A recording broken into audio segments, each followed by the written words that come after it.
warahmatullahi wabarakatuh.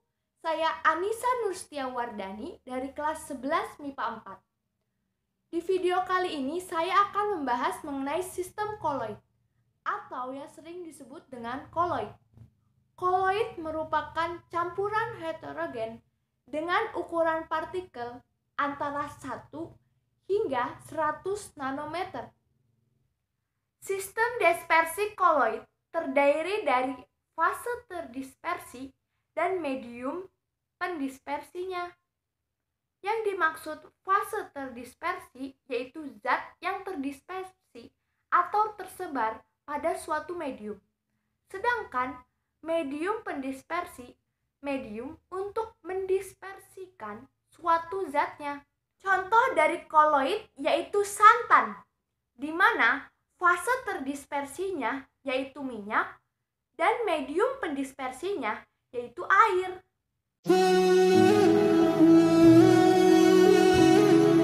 Kemudian kita lanjut ke jenis-jenis koloid.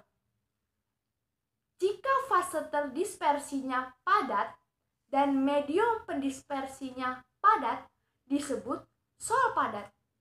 Contohnya kaca berwarna kuningan, perunggu, intan hitam, batu rubi, dan batu safir. Dan jika fase terdispersinya cair dan medium pendispersinya padat disebut emulsi padat, seperti mentega, keju, mutiara, jeli, dan silika gel. Kemudian, jika fase terdispersinya gas dan medium pendispersinya padat disebut buih padat. Batu apung, spons, styrofoam, karet busa, dan marshmallow. Dan jika fase terdispersinya padat dan medium pendispersinya cair disebut sol, seperti tinta, cat, tanah liat, puding, lem kanji, dan gelatin. Dan jika fase terdispersinya cair dan medium pendispersinya cair disebut emulsi, seperti susu, santan, mayones, dan krim wajah. Jika fase terdispersinya gas dan medium pendispersinya cair disebut buih. Contohnya krim kocok, busa sabun, dan foam. Yang ketiga, jika fase terdispersinya padat dan medium pendispersinya gas disebut aerosol padat. Contohnya asap, debu, droplet virus di udara. Jika fase dispersinya cair dan medium pendispersinya gas disebut aerosol, seperti awan, kabut, embun, dan parfum ketika disemprot.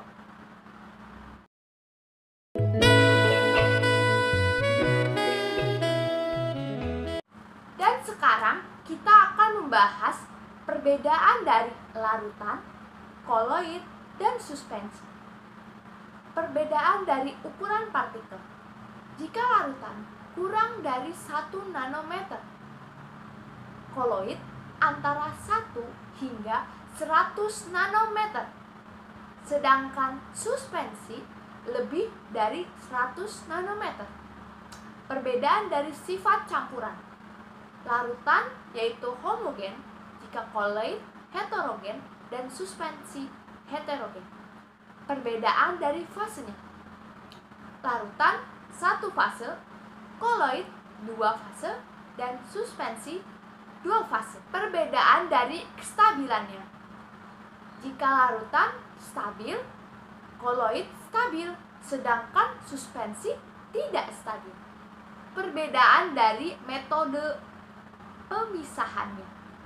Jika larutan tidak dapat disaring, koloid penyaringan ultra, sedangkan suspensi penyaringan biasa. Contoh dari larutan air gula, jika koloid santan, dan suspensi air kopi.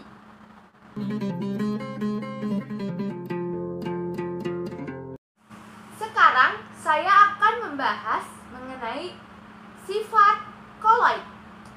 Pertama, yaitu efek tidal, di mana peristiwa penghamburan cahaya oleh partikel koloid. Contohnya, sorot lampu kendaraan di jalan berkabut dan cahaya matahari masuk melalui celah rumah. Yang kedua, ada gerak Brown, gerak acak atau gerak tidak beraturan dari partikel koloid. Contohnya, gerak asap dan bentuk awan. Dan yang ketiga, ada gerak adsorpsi, yaitu proses penyerapan ion-ion oleh partikel koloid sehingga menghasilkan koloid yang bermuatan. Contoh, pembuatan obat norik, pemutihan gula pasir, penghilang bau badan, penjernihan air minum, pewarna serat wol, dan penggunaan karbon aktif untuk masker antibakteri. Kemudian ada elektroforesis, pergerakan partikel koloid dalam medan listrik. Contoh, menghilangkan debu cerobong asap dengan pesawat Kotrel.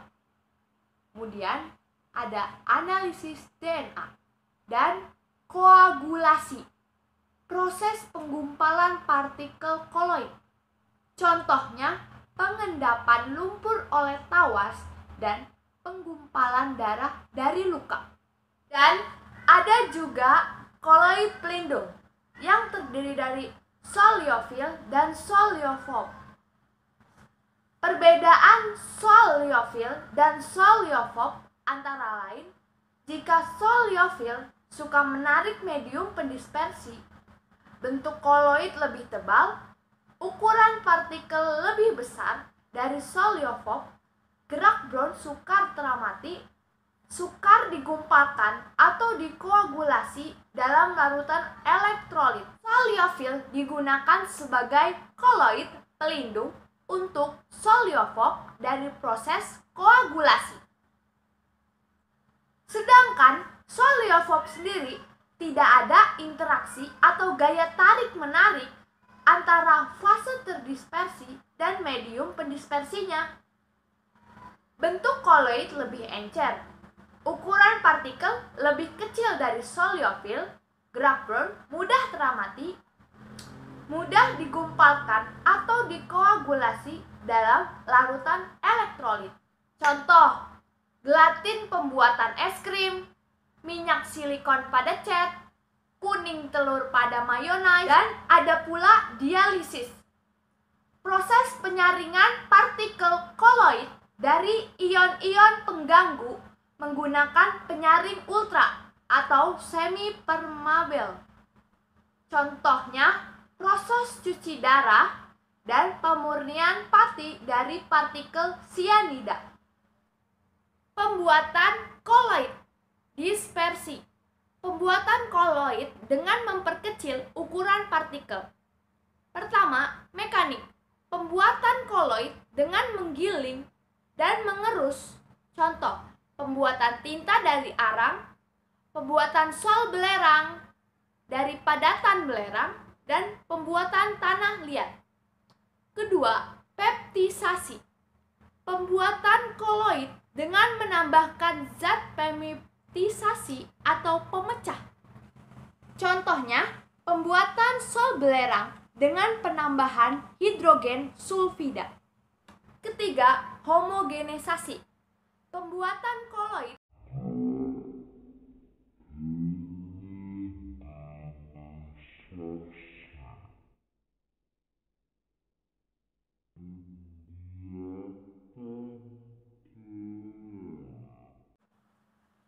metode kondensasi, pembuatan koloid dengan memperbesar ukuran partikel. 1. Reaksi redoks, pembuatan koloid melalui reaksi reduksi dan oksidasi suatu senyawa. Contohnya, pembuatan koloid belerang melalui reaksi gas hidrogen sulfida dengan larutan SO2. Kedua, Kedua, reaksi hidrolisis. Pembuatan koloid melalui reaksi pemecah air.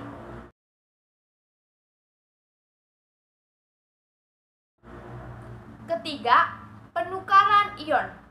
Pembuatan koloid melalui reaksi penggantian ion positif dan ion negatif dari reaktan.